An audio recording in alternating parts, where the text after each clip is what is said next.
avanzados, ¿no? ¿Presta inserción a los músculos de la espalda? Sí, sí, sí, obviamente. Que además los músculos de la espalda, o sea, los músculos paravertebrales, sobre todo el multífido del raquis, tienen muchísimo que ver con la estabilidad. Igual que el cuadrado lumbar, que tiene muchísimo que ver con la estabilidad, con la resistencia. Y además, por supuesto, así como los huesos del cráneo protegen el encéfalo, la médula, la columna protege, ¿no? El canal vertebral, la sumatoria de los agujeros vertebrales, protege la médula. Ya está. Endoesqueleto. Acuérdense de Anato 1. Entonces tenemos columna cervical, dorsal, lumbar y el sacrocoxis. A ver, ¿hay curvaturas? Sí, hay curvaturas. Las primarias, nacemos con ellas. Las primarias, nacemos con ellas, ¿no es cierto? Que son la cifosis, ya sabemos cuáles son. A ver, curvatura primaria. ¿Cuál es una curvatura? La cifosis dorsal es una curvatura primaria. La cifosis sacrocoxigia es una curvatura primaria. Pero las otras se van dando a medida que el nene ya puede sostener la cabeza, entonces se forma la lordosis cervical, ¿no? Cuando el niño ya domina la cabeza, y luego se forma la otra, la última en darse, que es la lordosis lumbar. Sobre todo cuando, bueno, al noveno mes, 10º mes, al año, que el niño ya camina. Estas curvaturas son las curvaturas secundarias. Me refiero a la lordosis cervical y a la lordosis lumbar. Lordosis, curvatura con concavidad dirigida hacia atrás. Esa es una lordosis, tanto cervical como lumbar, ¿verdad?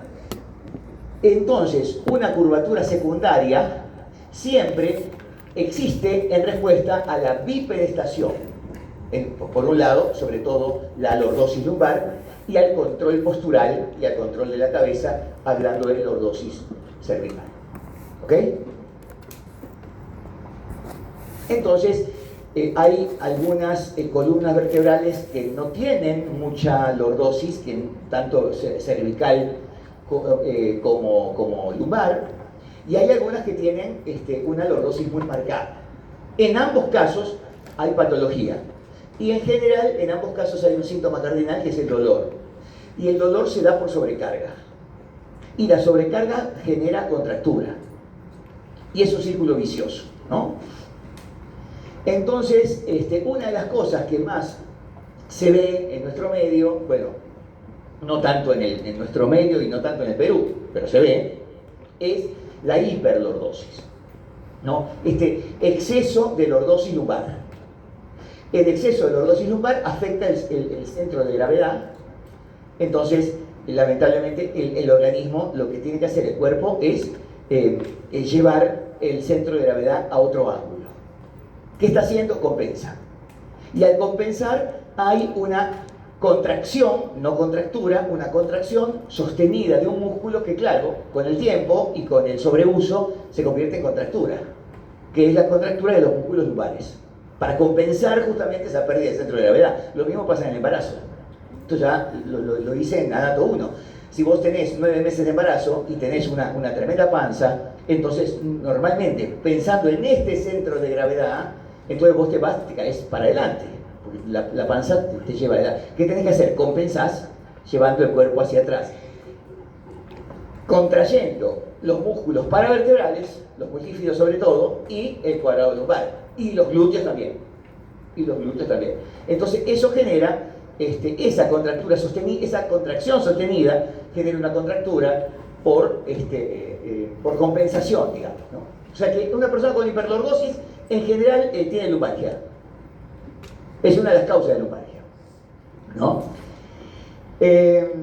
Vamos a ver las desviaciones, que son las escoliosis, que puede ser estructurada con rotación de cuerpos vertebrales o no estructurada, no hay rotación de cuerpos vertebrales, es menos grave. Pero básicamente, desde el punto de vista biomecánico, ¿cuál es la función principal de la columna vertebral? Absorber y distribuir cargas. Eso es. Esa es la función principal de la columna. Biomecánica, ¿no? ¿A qué les suena a ustedes biomecánica? Vectores, ¿no? Análisis vectorial de las fuerzas. La fuerza también es un vector. Es una magnitud vectorial. La velocidad es una magnitud vectorial. O sea, ustedes, si vamos a hablar de biomecánica, tienen que pensar en músculos y los músculos se convierten en una flecha, ¿no es cierto?, en función de la fuerza que realiza como grupo muscular. Entonces, absorbe cargas, distribuye cargas. A ver, la pérdida de lordosis lumbar siempre va a producir no solamente la hiperlordosis, hay personas que no tienen lordosis, que tienen muy pobre lordosis. Y esto se ve como una alteración de la distribución de fuerzas que puede también causar una lumbociática. Una persona sin lordosis, que prácticamente tiene la columna dorsal y la columna lumbar, y claro, se caracteriza básicamente porque no tiene mucha región glútea, ¿no? No está muy proyectada la región glútea. Es una persona que dice, yo quiero, ahora sí descansaré. Ahora me acuesto a las 10 de la mañana, de la noche, y me levanto a las 10 de la mañana siguiente. Déjame dormir 12 horas porque estoy agotado. Perfecto. No puede. No puede estar en una posición por muchas horas justamente porque tiene un problema a ese nivel. Y ese problema básico es la pérdida de lordosis. Entonces tiene que estar una persona que no tiene una lordosis marcada, está tan en rehabilitación como una persona que tiene hiperlordosis. Las dos cosas son malas. Bueno, vértebra genérica o vértebra tipo, ¿no? ¿Qué tiene el cuerpo vertebral? El cuerpo vertebral con un anillo fibroso, con tejido óseo compacto y una parte central que es esponjosa, donde se produce en forma permanente y hasta el último día de tu vida la hematopoiesis, ¿no? La producción de células sanguíneas. Igual que en todos los huesos esponjosos. En las partes esponjosas de la escápula, en las costillas, en el esternón, en los huesos del cráneo, ¿no? En las epífisis de los huesos largos, con la única, digamos, salvedad, que ya lo hablamos en Anato 1, que ahí sí hay un componente evolutivo, ¿no? En las epífisis de los huesos largos no siempre estamos haciendo hematopoiesis. Ustedes sí, yo no, ya les expliqué eso hace tiempo. Yo estoy invadido de médula ósea amarilla, o sea, de grasa. Por lo tanto, acá sí, una persona mayor sigue produciendo células sanguíneas, ¿no? ¿Qué más hay además del cuerpo vertebral? Que vamos a analizar después la importancia, digamos, desde el punto de vista biomecánico. Porque los cuerpos vertebrales son chiquititos en la columna cervical y van aumentando, como vieron en la práctica, hasta la columna lumbar. ¿Qué más hay? Está el arco neural. O si quieren, el arco posterior, ¿no? ¿Y qué hay en este arco neural? Bueno, las masas laterales y, el agujero vertebral, ¿no? Entonces, dentro de las masas laterales, ¿qué tenemos? Bueno, tenemos las apófisis transversas, las apófisis articulares, los pedículos, las láminas. A ver, pedículo, esta unión entre el cuerpo vertebral y la transversa. La lámina, esta unión de la transversa con la espinosa, la lámina, ¿no? Y todo este arco neural rodea al agujero vertebral, que cambia también de acuerdo al tipo de vértebra, ¿no? El agujero vertebral es más grande en las vértebras cervicales y va disminuyendo a medida que avanzamos hacia abajo, ¿no? Cuerpo vertebral, entonces, tiene forma de segmento de cilindro, tiene una concavidad anterior, no se puede palpar. Lo único que se puede palpar de la columna vertebral es la apófisis espinosa, es lo único que se puede. Y no toda la apófisis espinosa, la última parte, el tubérculo distal de la apófisis espinosa, es lo único que palpamos. En la espalda de cualquier paciente, ¿no? Tiene una concavidad posterior, que es esta, ¿no? Cumple función de sostén. Entre los cuerpos están las articulaciones intercorporales, estas, ¿no es cierto? Por supuesto, estas articulaciones prestan inserción a las costillas, ¿no? Porque en la columna hay varias carillas articulares. Algunas serán importantes porque permiten la articulación entre una vértebra y otra vértebra. Y otra permitirá la articulación de la vértebra con la costilla correspondiente, ¿no? Tiene que ver con el soporte de carga axial. ¿Qué es una carga axial? Las cargas axiales, por ejemplo, de compresión, ¿no? Las cargas axiales, ¿no?, son paralelas al eje longitudinal. Es una carga axial. O sea, si yo en este momento se me cae el techo y trato de sostenerlo, tipo Spider-Man, ¿no? Esa es una carga axial de compresión.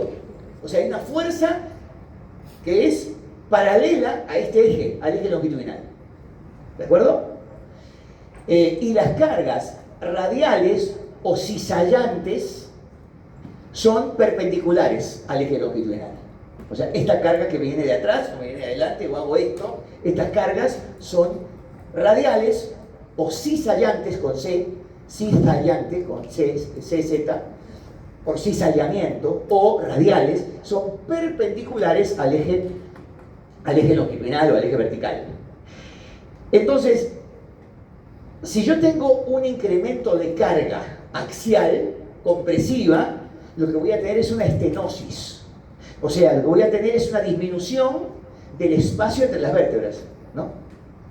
Es una estenosis. Y si yo tengo una disminución del espacio entre las vértebras, el nervio que sale por ahí, por el agujero de conjunción, podría estar comprometido por una carga axial compresiva, ¿no? Bien.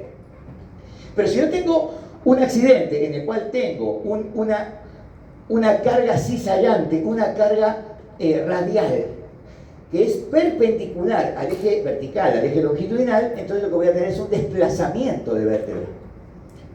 Un desplazamiento de una vértebra hacia adelante. Le vamos a llamar anterolistesis, ¿no? En general, eso es lo que pasa. O también le dicen espondilolistesis en general, ¿no?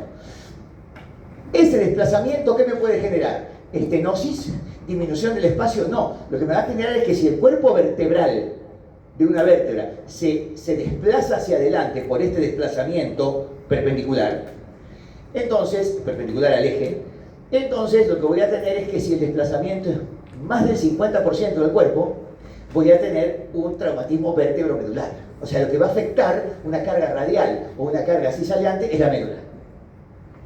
Por eso es que cuando hay alguien que se cayó del segundo piso, y vos ves que está ahí, ay, que me duele todo, vos no tenés que levantarlo. O sea, a veces el estudio, el saber más, hace que hagas menos y que esperes a que venga alguien a recoger al paciente correctamente, sin movilizarlo, porque es probable que si ya tiene un traumatismo vértebro-medular en curso, vos lo levantás con todo tu ímpetu para salvarle la vida y lo dejás parapléjico, por ejemplo. Bien. Los cuerpos vertebrales van incrementando el tamaño conforme van descendiendo. ¿Y por qué? Justamente por el incremento de qué cargas? Axiales. Las cargas paralelas al eje longitudinal. ¿Por qué? Y porque aumenta la carga. O sea, en la columna vertebral la carga axial es la cabeza, pero en la columna lumbar es la cabeza, miembros superiores, tronco, pelvis. Entonces, evidentemente, los cuerpos vertebrales, el lumbar soporta más peso, más carga axial. Masas laterales, bueno, en las masas laterales están las apófisis transversas, ¿no? Son dos, una para cada lado, y cumple función de palanca. En las apófisis transversas, no de todas las vértebras, de algunas, de las dorsales, hay carillas articulares. También le dicen apófisis articulares. ¿Para qué? Para costillas. Si hay costillas, y es en las vértebras dorsales o torácicas, evidentemente se articulan en el cuerpo, la cabeza, ¿no? de la costilla, en el cuerpo, y en las apófisis transversas. Si vos ves una vértebra lumbar, no hay carilla articular en la transversa, y una vértebra cervical, menos. No hay carilla articular en la transversa, obvio, ¿no? Las apófisis articulares, hablamos de articulares a las apófisis que prestan articulación a la vértebra superior o a la inferior. Esas son las apófisis articulares, ¿no? Entonces, esta es una apófisis articular. Y esta es una apófisis articular. ¿Y esta? ¿Y esta? ¿Y esta? Bueno, en estas apófisis se articulan las costillas. Son apófisis para o carillas articulares, que puede ser hemicarilla, carilla completa, para las costillas.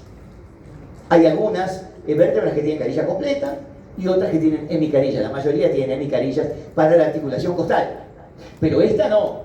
Todas las vértebras, todas, tienen apófisis articulares. Claro que son diferentes. Esta, por ejemplo, en el dibujito este es una apófisis articular de vértebra torácica. Es una apófisis vertical. O sea, que cómo se están articulando así. O sea, esta es la apófisis articular de la vértebra inferior y la superior viene así. Esa es la forma como se articula, ¿no? Entonces, si la vértebra superior tiene un mecanismo de cizallamiento, o sea, si aumentan las fuerzas perpendiculares al eje vertical, perpendiculares al eje longitudinal, entonces esta vértebra se va a ir hacia adelante, ¿no? La vértebra superior se va a ir hacia adelante. Entonces, si se va hacia adelante, el cuerpo vertebral se puede desplazar 20%, 30%, pero para que se desplace, esto se tiene que fracturar. Para que se desplace la vértebra superior hacia adelante, para que haya una anterolistesis, o si quiere una espondilolistesis, el cuerpo de la vértebra va a desplazarse, pero para que eso ocurra, la apófisis articular de la vértebra inferior se fractura, ¿no? Por lo tanto, es muy difícil, no es muy difícil, porque los accidentes muy intensos se dan, pero me refiero, es más difícil que se den este tipo de traumatismos con daño medular por desplazamiento horizontal, digamos, en las vértebras dorsales que en las cervicales. Porque las apófisis articulares de las vértebras cervicales, y ustedes lo vieron en la práctica, son horizontales. Entonces ustedes me van a decir, más que horizontales, yo no vi ninguno de ellos. Tienen tendencia a la horizontalidad. O sea, son oblicuas, son así. No son así, son así. Y las que están más arriba, o sea, atlas, axis, son así. Ya la tercera es así. Pero perdón, C3, la apófisis articular tiene esta oblicuidad. Bueno, pero esa oblicuidad es casi horizontalidad, por lo tanto el desplazamiento en este sentido es mucho más factible que una vértebra dorsal. Para que haya esto tiene que ser un traumatismo vértebro-medular con fractura. O sea, acá sí tiene que darse la fractura de esta carilla articular, entonces la vértebra de arriba ¡pum!, se desplaza hacia adelante y depende digamos, la longitud de ese desplazamiento para que la médula, que debe andar por acá debe andar la médula, para que la médula se comprometa o no se comprometa, ¿no? Entonces, ante la duda, no toquemos al paciente.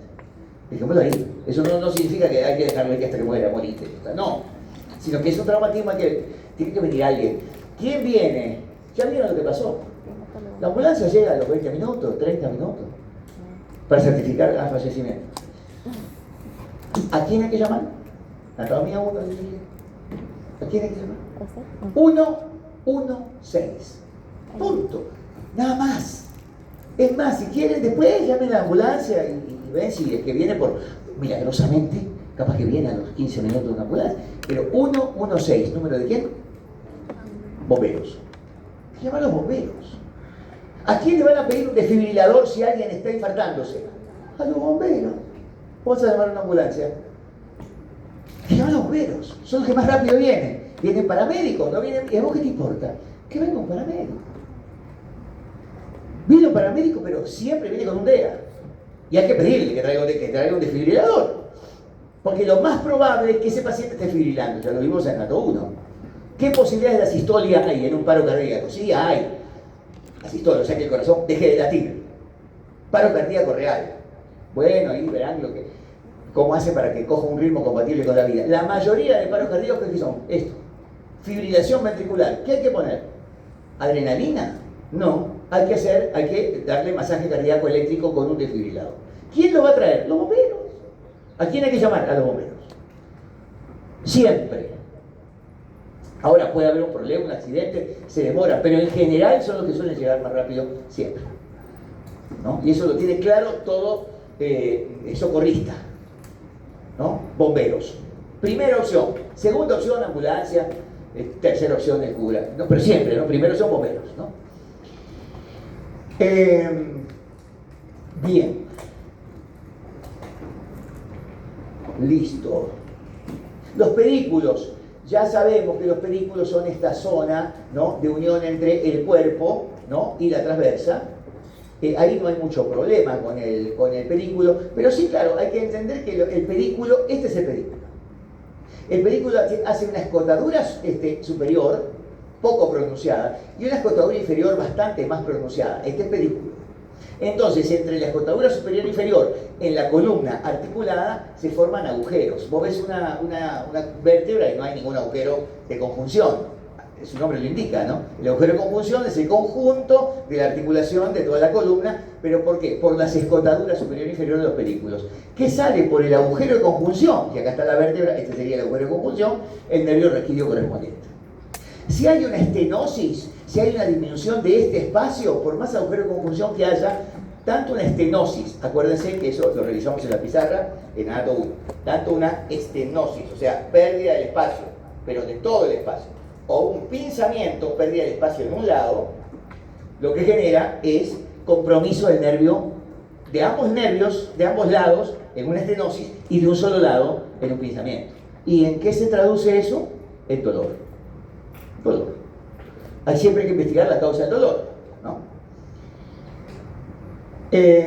Y las láminas que unen la apófisis transversa, ¿no es cierto?, esta con la espinosa, y que claro, son protagonistas en las hernias discales, por ejemplo, que también sería una causa de lumbalgia. La protrusión del núcleo pulposo, del disco intervertebral, o la extrusión inclusive, que puede generar dolor y molestia y compromiso del nervio raquídeo correspondiente, ¿no? Entonces, ahí van a hacerse un examen y van al especialista y al final dicen, bueno, tenemos que operar. Tenemos que operar porque usted tiene una hernia discal. Entonces, ¿y qué le van a decir al paciente? Si a usted tenés dolor y te dicen que tenés que operar, te operás. Pero hay que tener cuidado porque siempre el cirujano, el urólogo va a querer operarte porque opera. El nefrólogo no, porque es clínico. El cirujano cardiovascular va a querer operarte porque opera. El cardiólogo no, porque es clínico. A veces se requiere una intervención quirúrgica, a veces no. Hay que evaluarlo bien. Porque las lumbalgias, me adelanto, la mayoría de problemas de, digamos, lumbalgia no son por hernias discales, son por compromiso, digamos, por sobrecarga muscular. Son por sobreuso. ¿Qué vas a operar? Ah, ya tiene una hernia discal, bueno, habría que ver si se opera. ¿Cuándo se opera? Ya lo dije primero, cuando hay compromiso motor.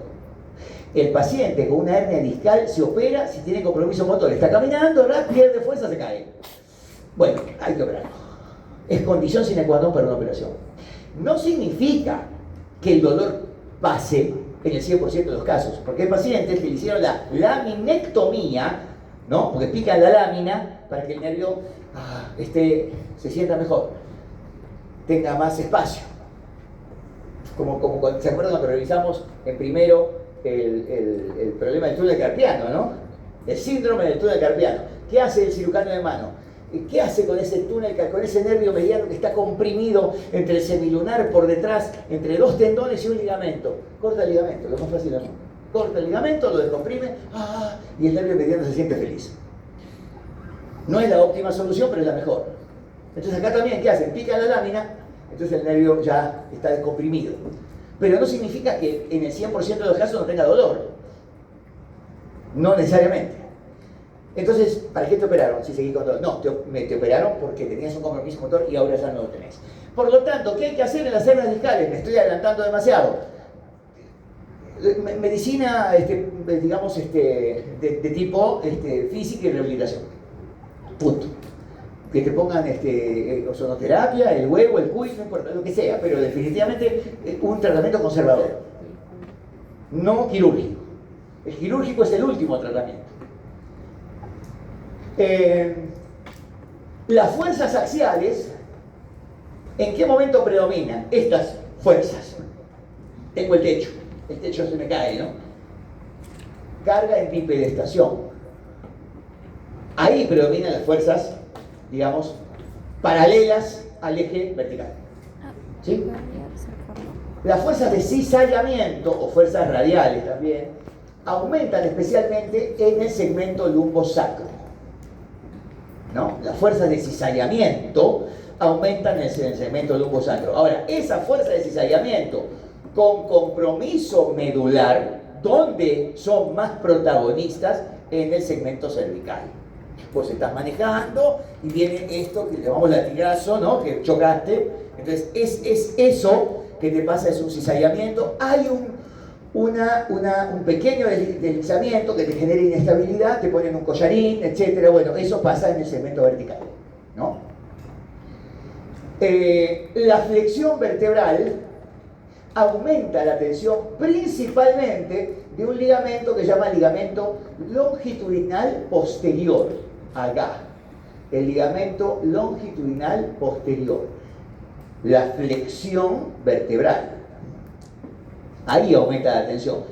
Cuando hacemos movimiento de la columna, todo se mueve, y una de las cosas que se mueven son los ligamentos y por supuesto también el núcleo pulposo. Yo me muevo así y los núcleos pulposos compensan y se van para atrás. Hago una hiperextensión y los núcleos pulposos se van para adelante. Hago esto y se va para la izquierda. Hago esto y se va para la derecha.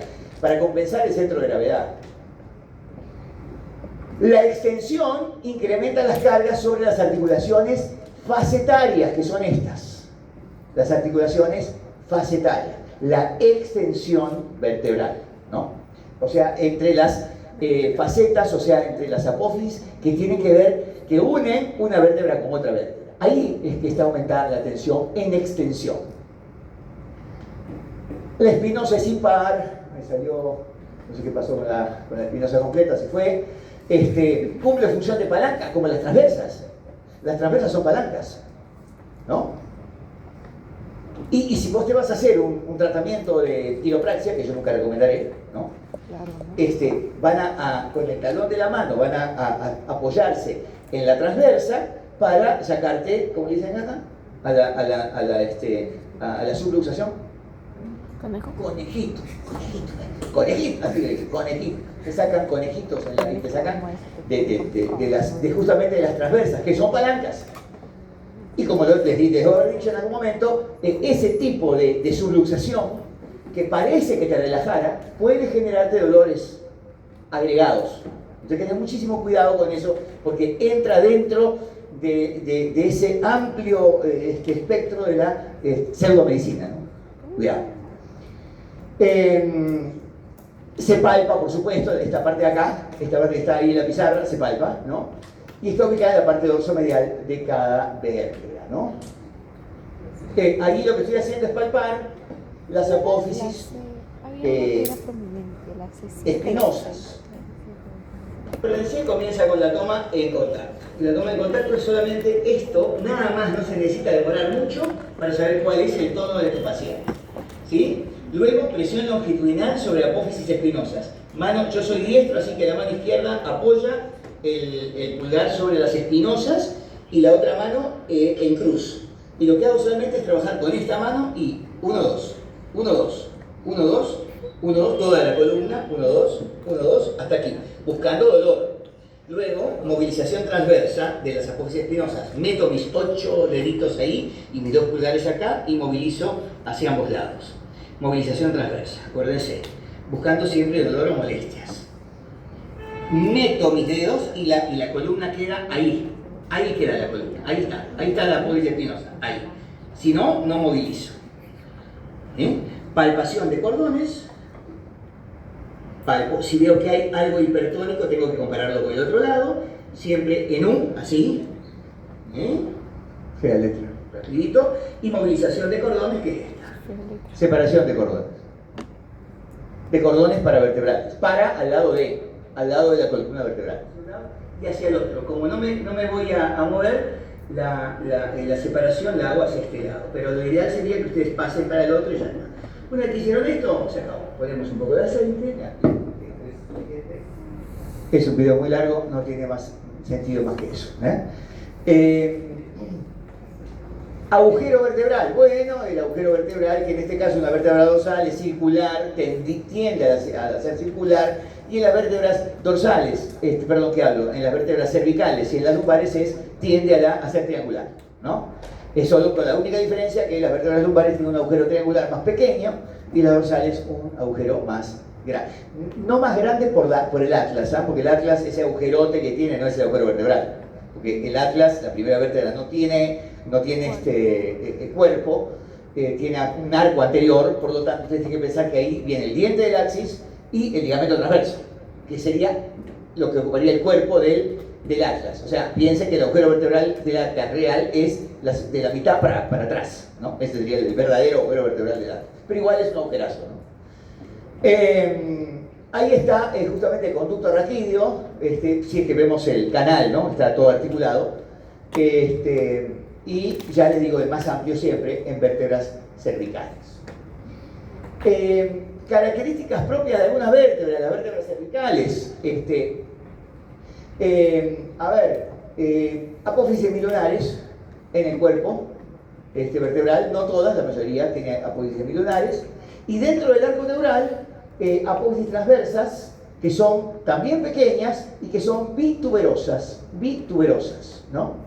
Tiene un tubérculo anterior y un tubérculo posterior. Hay un tubérculo anterior que es muy prominente en C6. Inclusive los franceses le daban su nombre tubérculo de Chassaignac, ¿no? El C6, ¿no? Pero entre estos dos tubérculos hay un canal, ¿no? Y por ese canal discurre el nervio cervical correspondiente, ¿sí? Esta es la apófisis bituberosa, digamos, de la transversa de una cervical. Y además en la transversa hay agujero, el agujero transverso, ¿no? Y por el agujero transverso discurre la arteria vertebral. Hay 7 vértebras cervicales y en 6 de ellas, de las 6 para arriba, discurre la arteria vertebral, que va a formar después el tronco basilar y después el polígono de Willis.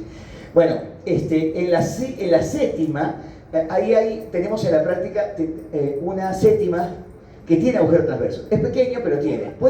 En general la séptima no tiene agujero transverso. Se siente.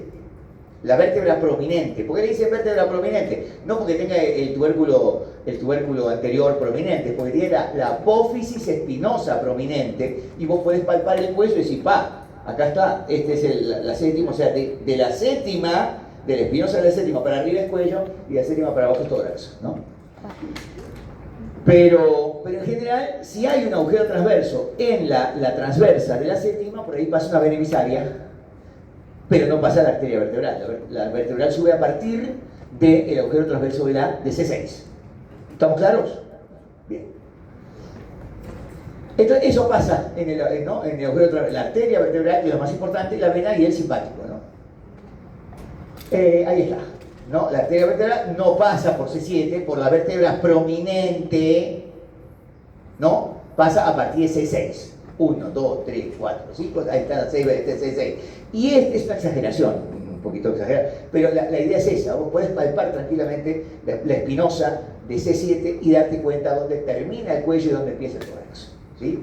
Es más, en las disecciones hay que palpar C7 porque ahí justamente hacemos el corte con el bisturí para sacar la piel de cuello y dejar tórax para después, ¿no?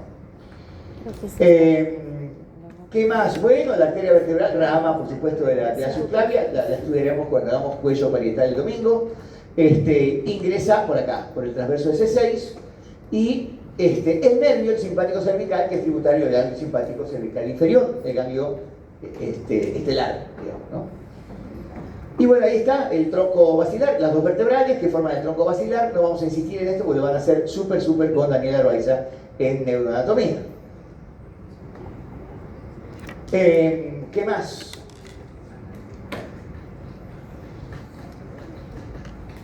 Bueno, dentro de estas apófisis espinosas de las vértebras cervicales, recordar que no tienen orientación oblicua o sea, una vértebra dorsal tiene una espinosa que tiene orientación oblicua, ¿no? De arriba a abajo y de adelante a atrás. De arriba abajo y de adelante atrás. Una vértebra cervical tiende a la horizontalidad también. Y también es bituberosa, ¿no? Así como esta, ¿verdad? Bien. Las láminas, también dicho sea de paso, las láminas de una vértebra cervical tienden a tener orientación horizontal y son rectangulares, ¿no? Esta es la lámina famosa que, sobre todo en las lumbares, hay que picar cuando hay una hernia discal. Difícil encontrar hernias a nivel de las cervicales. Si aquí hay un problema que genera dolor, son los osteofitos.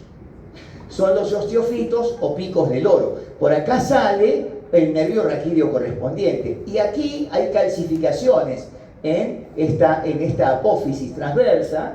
Hay calcificaciones que van hacia adentro, hacia ambos lados, que generan estos llamados picos del loro, que comprometen el nervio y generan dolor. Allí el tratamiento es otro, es láser, es diferente, ¿no? Básicamente es fisioterapia. Pero es causa de dolor cervical. Pero no es la causa principal de dolor cervical. El dolor cervical generalmente no se da en todo el cuello, se da en nuca. Y la causa principal de dolor cervical es muscular. Igual que la causa principal de dolor lumbar es muscular también. Ah, que vos podés tener un problema de próstata y por eso tenés lumbalgia, sí está bien, pero hay que pensar que hay 10.500 causas antes que esa. O sea, una causa visceral para una lumbalgia. El pico del oro para una... No es que sea... es bastante menos probable que sea un problema visceral para una lumbalgia a que tengas un pico del oro. Digo, un osteofito se puede tener, pero me refiero a que no es tan frecuente como la gente piensa.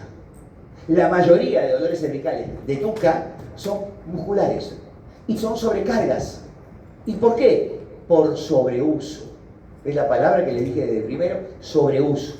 Vos seguramente estás sentada en la misma posición durante horas y eso te genera la sobrecarga, la compensación muscular. Primero, contracción sostenida y por supuesto al final contractura, ¿no? Bueno, ya está. Cuerpo vertebral chiquito, esta es una tercera. Bien. Acá sí, bueno, acordarse nada más que las hemicarillas articulares, ¿no? Son pocas las vértebras que tienen carilla completa, ¿no? Entonces tenemos la primera, la 9, 10, 11 y 12, que tienen carilla, perdón, la 10, 11 y 12, ¿no? 1, 10, 11 y 12. Todas las demás tienen hemicarilla, ¿no? Para la costilla me refiero.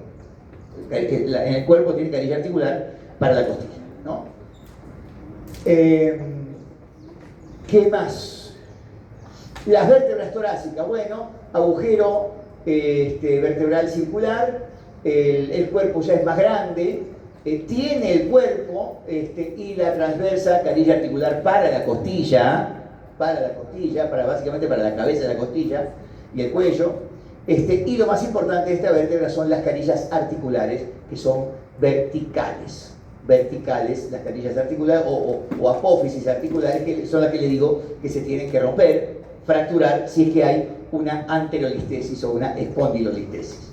¿Okay? ¿Cuántas carillas articulares o apófisis hay? 2 superiores, 2 inferiores para las vértebras correspondientes. Lo demás es exactamente igual, los pedículos que tienen escotaduras y que van a formar los agujeros de conjunción, y las láminas, ¿no? Las láminas son cuadriláteras en una vértebra, digamos, dorsal, ¿no? Y la espinosa, que es recontrapalpable, palpable en todos, porque yo, que peso 170 kilos, digo, vos me palpás ahora, me tumbás en una camilla y me empezás a palpar las espinosas y me vas a palpar. En la gorda también le palpo, ¿no? O sea, no es un tema que a vos porque sos flaquita te puedo palpar y entonces a mí no porque soy digo, no. Las espinosas se palpan. Ya cuando llegamos a la zona lumbar, de acuerdo a que tengas una gran, digamos, lordosis, una hiperlordosis, entonces podrá ser un poco más difícil palpar las espinosas lumbares porque ya la espinosa se va cortando, se va haciendo más corta, ¿no? Pero en dorsal se palpa en todos. No importa digamos, el peso o la cantidad de grasa que tenga el paciente. Es bien difícil encontrar un paciente donde se pueda palpar las apófisis espinosas, ¿no? Y como les digo, están orientadas en forma oblicua, de arriba a abajo y de adelante a atrás. El agujero vertebral circular más pequeño, ya no insistamos en esto. Y las lumbares tienen cuerpo riñonado. Volvemos a las cargas axiales. Las vértebras lumbares soportan mayor carga en este plano, ¿no? Vertical. La carga axial es la carga paralela al eje vertical o al eje longitudinal. Entonces, obviamente, soporta más peso, va a tener un cuerpo mayor, es más voluminoso, la más grande de todas es el E5. Las transversas se van haciendo más cortas, se van acortando las apófisis transversas, y tienen siempre orientación horizontal. Si hay una transversa de L1, será de mayor longitud que las otras. Y bueno, las apófisis articulares tienen la misma orientación que las vértebras dorsales, una orientación vertical, pero como verán son bastante más acotadas, pero tienen la misma orientación vertical. También los cuerpos de las vértebras lumbares, al igual que que las cervicales, pueden tener tubérculos mamilares. Bien, agujero vertebral triangular, mucho más pequeño que el triangular de las vértebras cervicales. Bien. Esa es una vértebra lumbar típica. Y luego el sacro. El sacro, que es la fusión de 5 vértebras, y que tiene agujeros, ¿no? Agujeros por la parte interna, ¿verdad? Los agujeros sacros anteriores, donde emergen las ramas anteriores o ventrales de los nervios sacros, que son las que van a formar el plexo sacro. Ustedes van a estudiar el plexo lumbosacro, el plexo sacro, igual que ustedes estudiaron el plexo cervical y el plexo braquial en anatomía 1. No, mejor dicho, eso lo hicimos en anatomía 1 también, que estoy hablando. Eso, el plexo sacro y el plexo lumbosacro se estudia en anatomía 1. Y este es el promontorio. El promontorio que el ginecólogo va a palpar. Esta zona es el promontorio, ¿no? Ahí. Acá, esta es la articulación con L1, ¿verdad? Bueno, ahí está el promontorio. O sea, con tus 2 deditos, cuando hagas el tacto vaginal, dependiendo la longitud que tengas entre esto y esto, entonces vas a poder palpar el promontorio de tu paciente. Si vos tenés la mano muy chiquita y no te medís y tenés 10 centímetros, nunca vas a palpar un promontorio, tenés que meter todo el puño, pobre mujer. Entonces no vas a palpar el promontorio. Pero justamente al no palpar el promontorio, vos podés arguir que tiene una buena pelvis y que puede ser un parto natural, un parto vaginal. Pero si vos, con la medida que tenés, que son 10 centímetros y medio, palpás el promontorio, ya sabés que no va a salir nada por ahí. Porque deberías tener, acuérdense de los conjugados que hicimos en primero, debería tener 12.5 y vos tenés 10.5, por ahí no sale una cabeza de ninguna manera, ¿no? Entonces, no importa qué mano tengas, tenés que medirte y llegar a estas conclusiones que son diagnósticos presuntivos, pero bastante certeros, ¿no? Sobre la posibilidad de un parto vaginal o un parto por cesárea, promontorio. Ahí está el coxis, ¿no? 4 vértebras también fusionadas. Y acá está el sacro, pero visto por la cara dorsal. Entonces tenemos primero la cresta sacra media, que es la fusión de las espinosas, esta. Luego la cresta sacra lateral, que es esta, la fusión de las transversas. Estas dos se ven siempre. Estas dos se ven siempre, o sea, en todos los sacros que veas se ven. La cresta sacra media, fusión de las espinosas, y la cresta sacra lateral, fusión de las transversas. Esta es... hay que hacer un ejercicio de imaginación muchas veces. También en medio de los sacros que tenemos nosotros, y si todos ustedes ven realmente la cresta sacra intermedia que representa la fusión de las apófisis articulares, entonces yo los felicito, ¿no? La verdad, porque a veces no es tan... se ven un sacro y se ven las dos. Esta y esta, pero la cresta sacra por fusión de las articulares no siempre se ve tan bien, ¿no? Y por supuesto los agujeros posteriores, ¿no? Los agujeros sacros o forámenes sacros posteriores para los ramos dorsales de los nervios sacros, ¿no? La base del sacro se articula con L5, la base, ¿no? Luego tiene conducto sacro, ¿no? Así como hay el conducto, el canal vertebral cuando está la médula, bueno, hay un conducto sacro que tiene un orificio proximal y uno distal. Acá está obstruido por el coxis, pero hay un orificio distal, ¿no? Ahí está, ¿no? Entonces, ese es un hiato, así como el hiato que vamos a estudiar el domingo, el hiato iogloso-piloideo, ¿no? Este es un hiato, ¿no? O sea, puedes poner una soguita por ahí y pasa. El vértice tiene que ver con el coxis, el vértice del sacro, y en la parte proximal están estos bordes que son los que determinan la articulación del sacro con los huesos ilíacos para formar la cadera. La cadera está formada por el sacro y los dos huesos ilíacos o coxales. Ya les dije a ustedes que no sé si tengo acá bueno, no tengo. Pero ahí hay muchos ligamentos, el ligamento sacrociático mayor de los franceses, que es el ligamento sacrotuberoso, y el ligamento sacrociático menor de los franceses, que es el sacroespinoso. Y está la cadera articulada completa. El anillo pélvico. Cuando hay una fractura del hueso, una fractura del hueso coxal, que afecta el anillo pélvico, entonces hablamos de fractura de pelvis, no de fractura de cadera. Eso lo tienen clarísimo desde la anatomía 1. Fractura de cadera es fractura de cuello femoral, ¿no? Bien.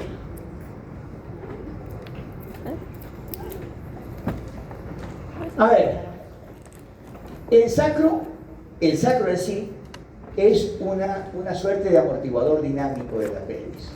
¿Hay movimiento del sacro? Sí. Cuando hicimos gineco hablamos de la posición anteverso flexa del útero. ¿Se acuerdan de eso, no? Entonces, anteverso flexa del útero, ¿no? Entonces, para el ginecólogo puede ser más fácil si vos tenés un útero anteverso flexo, ¿no? Pero si tenés un útero retroverso o retroflexo es más difícil palparte, hacer la palpación bimanual para determinar si tenés o no un embarazo, ¿no? Entonces, pero el sacro se mueve, sí se mueve con el parto, por ejemplo. Les había dicho, en una mujer, durante el parto, en el canal del parto, cuando está saliendo la cabeza, que es gigantesca, la cabeza del bebé, entonces el pubis se desplaza hacia adelante y el sacro se desplaza hacia atrás, ¿no? Hay un desplazamiento. Pero no es necesario llegar a eso para que el hueso tenga cierta movilidad. Primero empezar a decir que el sacro es el conector de la columna vertebral con la pelvis. Quien conecta es el sacro, ¿no?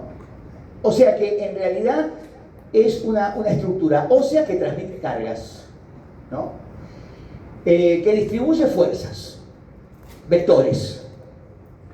Ahora, además, el sacro presta estabilidad. Hay una estabilidad que solemos llamarle por forma y por fuerza.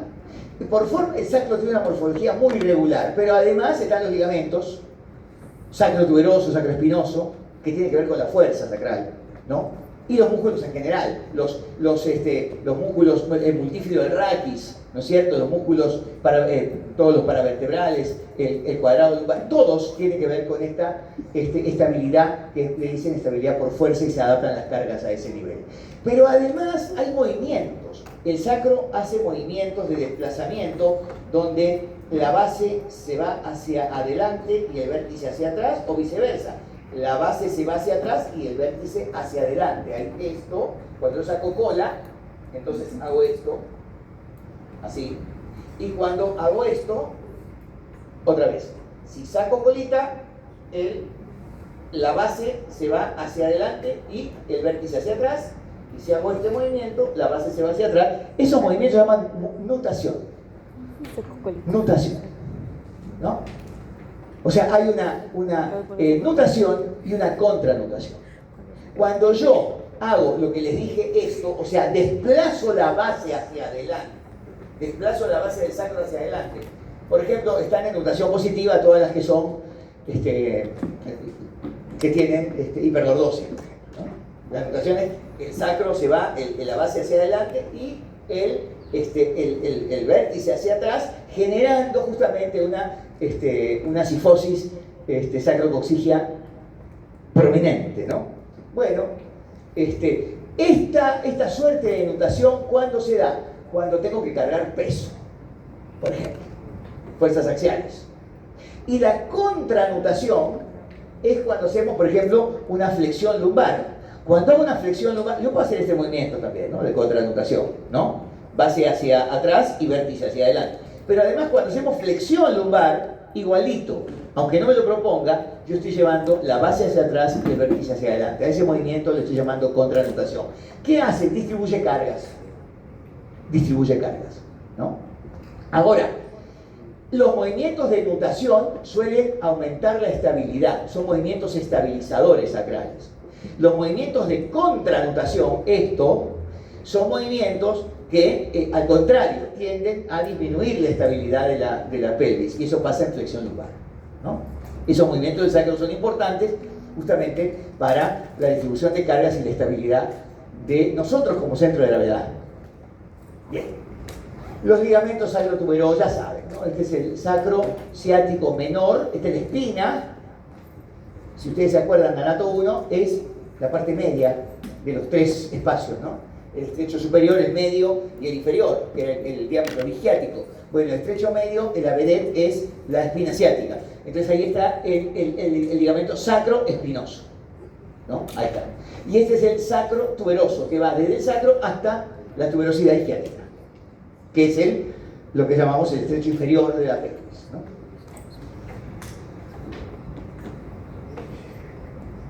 El coxis, que está formado también por 4 vértebras fusionadas, y que claro, cuando hay una fractura del coxis, entonces está a tal como cuando hay una fractura costal, es bastante difícil, por no decir imposible, inmovilizar. Por lo tanto, no suelen ir bien las fracturas de coxis. A veces hay que refracturar mediante tacto rectal para resolver el tema de dolor por espículas cuando hay una fractura conminuta, una fractura en varios pedacitos, ¿no? Una fractura por el tratamiento, te caíste, se estaba mal, se pudrió todo. Las fracturas conminutas son las que, por ejemplo, si vos te tirás a una piscina porque querés hacer el salto soldadito, pero te diste cuenta a mitad de camino que no tenía agua, se pudrió todo, o sea, te caes de talón y el calcáneo, el hueso calcáneo, estalla.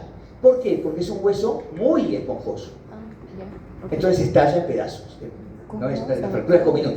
Ahora, cuando hay una fractura conminuta a nivel del cuerpo vertebral, se pudrió todo. O, a veces no se pudrió, pero la mayoría de veces se pudrió. ¿Por qué? Porque son muchos pedacitos de cuerpo vertebral. Entonces, ¿será estable o no será estable? Nunca es estable una fractura conminuta del cuerpo vertebral. Porque puede que uno de los pedacitos que ahora no está afectando la médula, dentro de 2 días sí.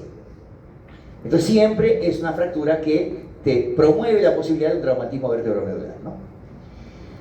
Bueno, el atlas y el axis, es lo que yo decía, este no es el agujero vertebral, no, ¿qué va a ser? O sea, estas son las cavidades glenoideas, ¿no? Pero me refiero, ¿no? Acá está el ligamento transverso.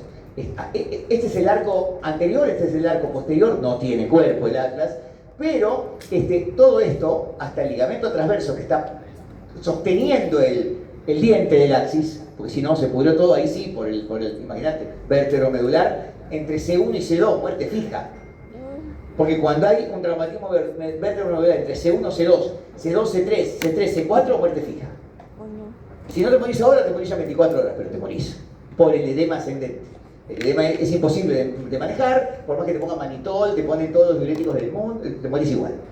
Pero ya cuando hay un traumatismo, C4, C5, C5, C4, C5 es grave, pero C5, C6, C6, C7, me refiero médula seccionada, a pesar que hay un gran edema que puede llegar inclusive a bulbo, porque el problema del edema ascendente es que llega a bulbo, que es el centro cardiorrespiratorio, y te morís. A eso me refiero con que te morís. Porque estas fracturas entre atlas, axis, tercera, son fracturas que te comprometen por el edema, el bulbo raquídeo, y te morís inmediatamente, ¿no? Lo mismo que paneles, ¿no? Te sacan, te hacen una punción lumbar. Y vos pensás que te están... No va a pasar nunca eso. Pero me refiero, hay que llenar unos frasquitos. Pero poner que te saca, te hago la punción y empiezo a sacar, digo, qué líquido cristal de roca, mirá qué lindo. Y viene y me dice, che, ¿viste este video? A ver, dale. Mirá qué lindo. Y mientras le sigue saliendo, no pasará jamás, evidentemente es una broma, ¿no? Pero y le sigue saliendo el líquido a esta criatura, entonces le sigue saliendo el líquido. ¿Qué le va a pasar? Le saco mucho más líquido del que corresponde, digo, ups, se me fue. Le pongo y se para y se enclava. El enclavamiento es cuando las amígdalas cerebelosas pasan un poquito por el agujero magno y se enclavan en el bulbo raquídeo, muerte por enclavamiento. Iatrogenia total, en este caso, mía que me entré luego con un video de un gol. No pasa nunca, jamás podría pasar. Este es un ejemplo de lo que no puede pasar nunca, ¿no? Pero me refiero, hay muertes por enclavamiento que no tienen que ver con la salida de líquido en una punción lumbar. Y se da igual, ¿no? Ahí está el ligamento transverso, ¿no? ¿Viste? Por eso quedó como por... ¿No? Y el diente del axis. Claro, la vida y la dignidad, volvemos a lo mismo, ¿no? O sea, cuando esto pasa, cuando el ligamento transverso se rompe y el axis compromete la médula, es muerte, pero imagínate que no. de todas maneras vas a tener cuadraplegia, y si tenés cuadraplegia, tenés que pensar que podrías vivir una vida medianamente digna y nunca digna, porque estás limitado desde el cuello para abajo, siempre y cuando tengas el capital para poder vivir con ciertas comodidades, ¿no? Pero en la clase popular, una cuadraplegia es una condena que a veces la muerte suele ser bastante más digna, ¿no? Bueno, acuérdense que C6, este tubérculo anterior, acá no se nota tanto, es el tubérculo anterior de las transversas más prominente de todas. Antes había cierta importancia en eso. En la literatura francesa se hablaba de la importancia porque los cuellos de las camisas generan el seno carotídeo. Hoy ya eso pasó a un quinto plano y por lo tanto ni lo mencionamos porque no tiene correlato con la práctica. Los movimientos de la columna son flexión, extensión, lateralidad y rotación. Todos son de 35 grados. Los discos intervertebrales, acá ya saben que ya son 3 tipos de cartílago: hialino, elástico, fibroso. Este es cartílago fibroso. La parte periférica es fibrocartílago muy fuerte, mucho colágeno tipo 1, y la parte central es una masa informe, que es el núcleo pulposo, que es el que puede protruir, movilizarse y extruirse inclusive en una hernia discal.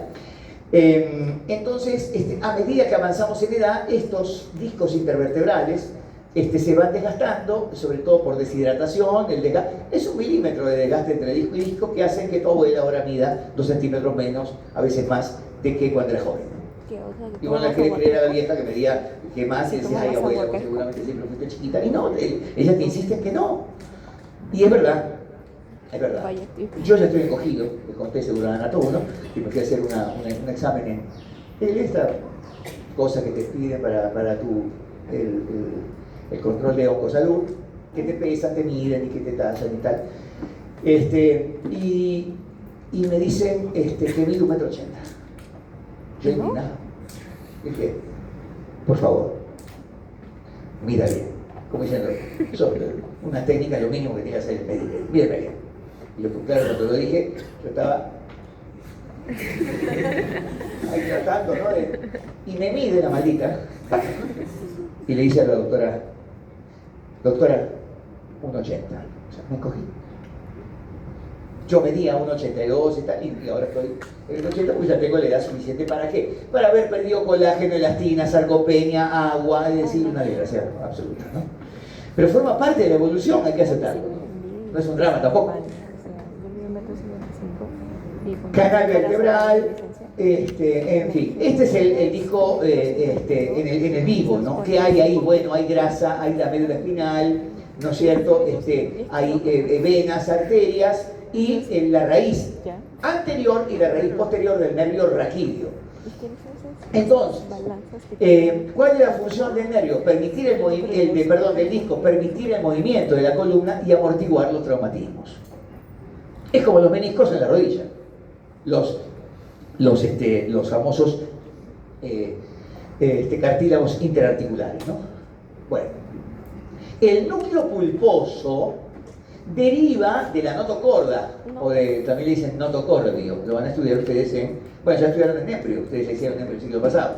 En cambio, el anillo fibroso, ¿no es cierto? Si hay algo que hay que recordar, es que su función básica es esta de acá. El anillo absorbe fuerza, absorbe cargas. Esa es la función, la absorción de cargas, porque tiene resistencia de tipo hidráulico. Claro, cuando perdés colágeno tipo 1 y perdés agua, ese mecanismo de absorción de cargas se pierde. Y así, como les decía el disco, ¿no? A medida que hacemos movimiento, el núcleo pulposo va para un lado y para el otro. A ver, espondilolistesis, solamente unas palabritas que me quedan, solamente 15 minutos. Espondilolistesis, el desplazamiento anormal en este sentido, en sentido antero-posterior de una vértebra, en sentido horizontal, no vertical, ¿no? Las fuerzas radiales o fuerzas de cizallamiento, que son realmente, yo diría en algunos casos hasta más graves que las axiales, ¿no? Bueno, puede ser anterior o posterior, pero en general el más frecuente mecanismo de cizallamiento es el anterior y le llamamos anterolistesis, ¿no? O sea, el desplazamiento anterior de la vértebra superior, el desplazamiento anterior de la vértebra superior, ¿sí? Entonces, la anterolistesis, sobre todo, a ver, podría ser traumática. La mayoría de este tipo de anterolistesis son de tipo traumática. Por ejemplo, en cervical, las espondilolistesis son traumáticas. Estás manejando y haces este movimiento, chocaste, qué sé yo, ¿no?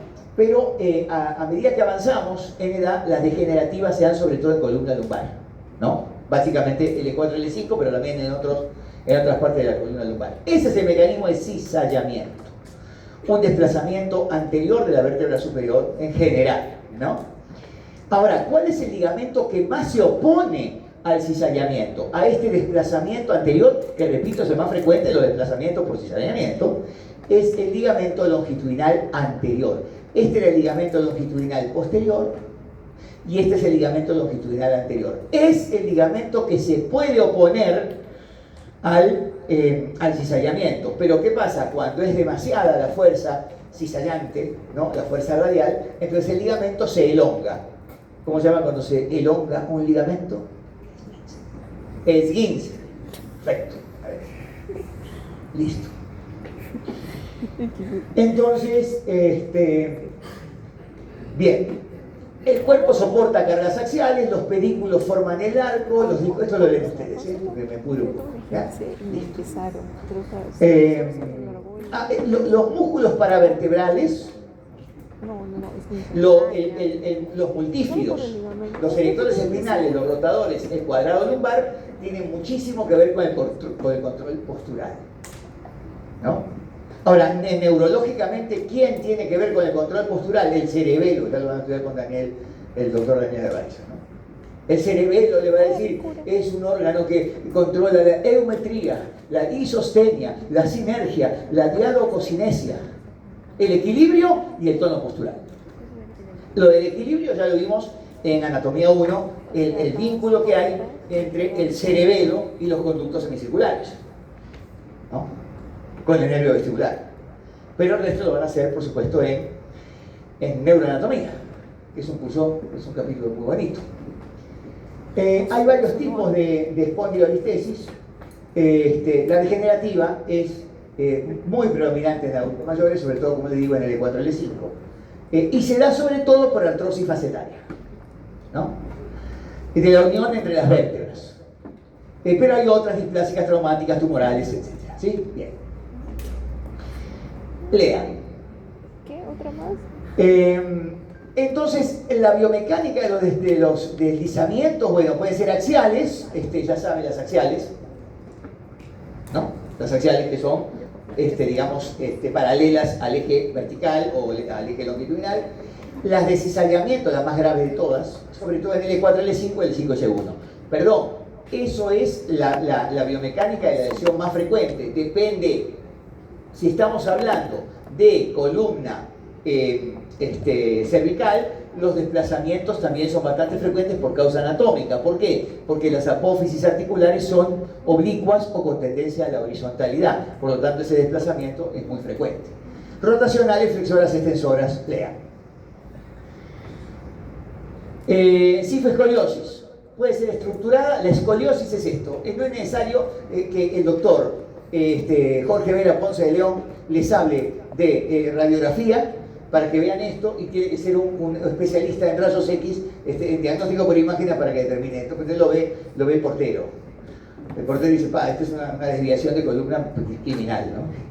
Entonces, claro, en esta zona de acá, en esta zona de la convexidad, no hay problema porque se abren más los espacios. Pero en la zona de la concavidad sí hay problema porque se cierra el espacio y entonces se compromete el nervio y hay dolor. Ahí se producirían los pinzamientos, no las estenosis. Las escoliosis producen pinzamiento, no estenosis, pinzamiento. Por lo tanto, el dolor y la molestia es unilateral. Es unilateral, ¿no? Signo de Adam positivo, por ejemplo, en la escoliosis estructurada, que es la que la que tiene rotación de los cuerpos vertebrales, el médico le pide al paciente que haga una flexión lumbar, ¿no? Y busca que en la espalda salga un bultito por la rotación del cuerpo vertebral, que haya una elevación. El signo de Adams positivo es eso, ¿no? O sea, vos haces esto y ¡pum! Te sale, o sea, y ves que en un lado de la columna hay una elevación justamente por la rotación anormal del cuerpo vertebral de esa escoliosis, ¿no? Por supuesto, la progresión se debe a estas cargas asimétricas sostenidas en el tiempo. Y la no estructurada, bueno, en general es secundaria a dismetría de los miembros inferiores, y la rotación vertebral en exceso está limitada por estas articulaciones facetarias. Esto se corresponde con una diapositiva que pasé como 15 diapositivas anteriores. Esta es la hernia discal, o sea, el núcleo pulposo protruye, y al protruir, entonces lo que hace es afectar al nervio que está saliendo. No, esto es el nervio, o sea, ya no es la rama anterior o la rama sensitiva o motora, no, este es el nervio raquídeo, que en general es un nervio mixto, y estos nervios raquídeos son los que nos dan sensibilidad y motilidad del cuello para abajo, 31 pares, ¿no? Entonces, claro, esta hernia discal genera un problema. Entonces, si el problema es motor, operarte. Si no, no sé, andate a un especialista, a un anestesiólogo, que te dé todo tipo de terapia, hasta ozonoterapia, pero hacer tratamientos conservadores. Y tratar de seguir en ese plan de tratamiento conservador antes de la operación, que a veces no te resuelve el problema. Las lumbalgias causan mala postura, mantenerse muchas horas en la misma posición, eso genera sobrecarga, rigidez lumbar, dorsal baja y lumbar alta. Pero sobre todo el problema, bueno, por supuesto, pérdida de dualidad. O sea, cuando yo estoy, ahora que estoy de pie, tengo contraídos los músculos, el cuádriceps, el grupo de cuádriceps, pero están relajados los isquiotibiales, ¿no? Cuando yo hago esto, lo contrario, tengo relajado el cuádriceps y contraídos los isquiotibiales. Quiero decir, siempre estamos en esta dualidad de agonistas y antagonistas. Cuando hay pérdida de dualidad de agonistas y antagonistas, también hay este problema de lumbalgia acá, ¿no? Y el sobreuso. O sea, sifosis lumbar. O sea, hay rigidez de 10, de 11, de 12, de 1, de 12, de 3, y hay hipermovilidad en el 4, del 5 y el 1. Eso es lo que generalmente pasa. Entonces, ¿hay músculos debilitados? Terriblemente sí. ¿Qué hay que hacer por ellos? Poco. ¿Qué hay que hacer? Fortalecer a los más fuertes. Entonces, en la lumbalgia, ya hoy, no hoy, hace muchísimo tiempo, se sabe que lo que hay que hacer es ejercicio de fortalecimiento muscular. ¿Con dónde? En un gimnasio. ¿Con qué? Con pesas. ¿Cómo? Por ejemplo, te pones una faja y haces levantamiento de potencia. En una lumbalgia, claro, tenés que agarrar la pesa por encima de la rodilla y la soltás. Y tenés que hacer sentadilla. Cosa que hace 20 años estaba proscrito. Nadie te iba a decir eso porque decías que es un enfermo, es patético eso. ¿Cómo nos va a decir eso? Si justamente no se puede hacer. No, sí se puede. Antes también te decían, mira que tenés un montón de acné y ahora en verano no te puedes hacer. Es imposible hacerte en verano porque vas a tener un problema terrible, porque se te va a caer la cara a pedazos, porque el sol te va... No, hoy, dependiendo de la molécula de ácido que se usa, se hace en verano. O sea, son conceptos que van cambiando. Lo que yo les digo ahora seguramente va a cambiar cuando ustedes ya estén terminando medicina, o antes. Felizmente antes. Significa que estamos evolucionando para bien. Bueno, con respecto a disfunciones viscerales, causas de estas son muy pobres, ni pensar. Y acá, la causa más frecuente de lumbalgia degenerativa. El dolor lumbar de origen facetario siempre empeora en extensión, y sobre todo en hiperextensión. La contractura muscular paravertebral, o sea, el multífido del raquis y el cuadrado lumbar, lo que hace básicamente es estabilizar. Lo que busca esos músculos. Por eso es que están compensando, estás parado durante 5 horas. Ok, ahora hay una contracción sostenida, o sea, hay una contractura compensatoria, pero lo que buscan es estabilizarte. Lo que buscan es estabilizarte. Siempre cuando hay un problema de ruptura muscular, hay todo esto. La primera fase inflamatoria, la segunda fase de proliferación fibroblástica, donde los fibroblastos y el colágeno migran a la zona de la herida, y luego la fase de remodelación, en la cual, que dura 5 meses, esto dura 2 días, esto dura 1 mes y esto dura 5 meses. Entonces, en esa fase de remodelación, el colágeno y fibroblastos que se produjeron en exceso empiezan a disminuir de a poquito. A veces no disminuyen y generan cicatrices demasiado feas, ¿no? O sea, queloides, etc. Entonces, siempre que hay una lesión, si es que el músculo está fatigado, vas a perder la fuerza. Entonces, hay una unión, ¿no? O sea, vos tenés que hacer ejercicio hasta que sientas que podés. Llegaste a la falla, se acabó. O sea, llegaste a la tetania. No más, porque hay fatiga. La fatiga es bioquímica. Vos podés estar cansada. Ahora, estás cansada porque ya te pudrió la clase, es 1 hora y media, estás cansada, pero estás cansada desde el punto de vista emocional. Ahora quiero ir a tomar un café, quiero ir a comer un pancito, yo qué sé.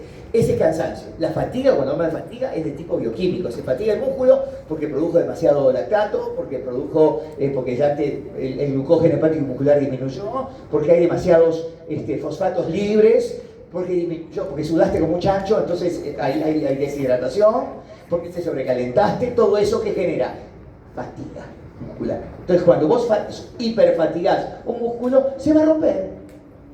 Tanto va el cántaro al agua que al final se rompe.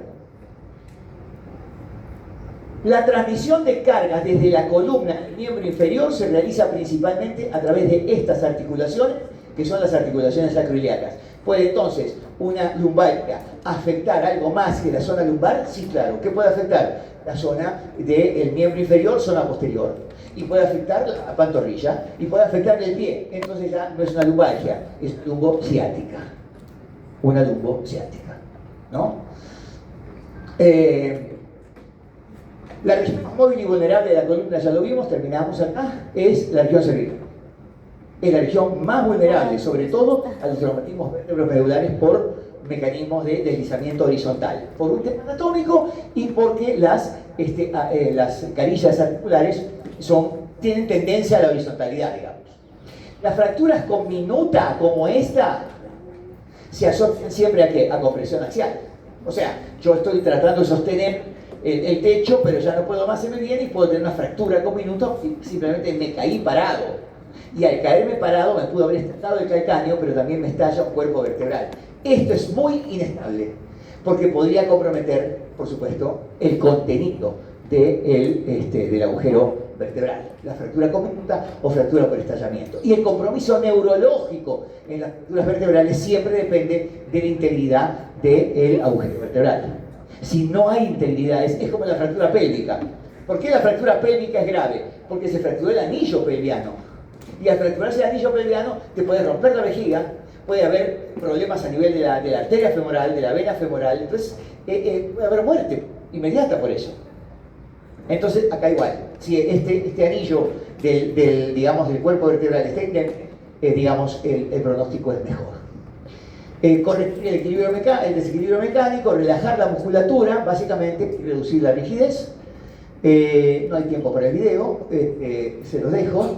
Y bueno, simplemente recordarles, y terminamos acá, que esta es la famosa mariposita, el asta anterior. Hay acá cuerpos neuronales. Entonces, si esto es el asta anterior y este es el asta posterior, por aquí sale la raíz motora del nervio raquídeo y por ahí entra la raíz sensitiva y el nervio raquídeo va a estar acá. Entonces, ¿qué es un nervio? Un conjunto de axones. Un nervio es un conjunto de axones. Pero, a ver, en los nervios raquídeos hay axones sensitivos y axones motores, ¿no? Hay nervios que son sensitivos puros, hay nervios que son motores puros. La mayoría de los 31 pares son mixtos, o sea, que hay axones motores, estos rojos, y hay sensitivos. Los sensitivos, ¿dónde nace esa inervación, esa sensibilidad general en la piel? ¿Y hacia dónde va? Bueno, va por este nervio raquídeo, pero los axones independientemente llegan al asta posterior de la médula espinal. Y del asta anterior sale, o sea, esta es una inervación centrípeta y esta es una inervación centrífuga, salen estas raíces y por supuesto van hacia el músculo, que es el objetivo final. Acá es un nervio simplemente raquídeo mixto que tiene axones sensitivos y motores. Y como les dije, y esta es la última diapositiva, si hay una sección medular a nivel de la columna lumbar, entonces hay pérdida, esto se lo dije primero, hay pérdida de nivel motor sensitivo por debajo de la lesión. Sección medular se pierde. el nivel motor, movilidad, y sensitivo, sensibilidad, por debajo de la causa. Por arriba no pasa nada. Mi sección medular está acá. Yo puedo mover el brazo, puedo sentirla acá, perfectamente. El problema es por debajo de la lesión.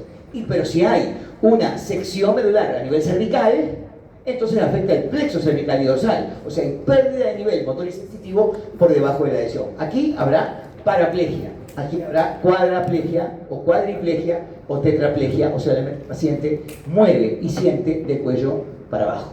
Terminamos, chicos, muchas gracias.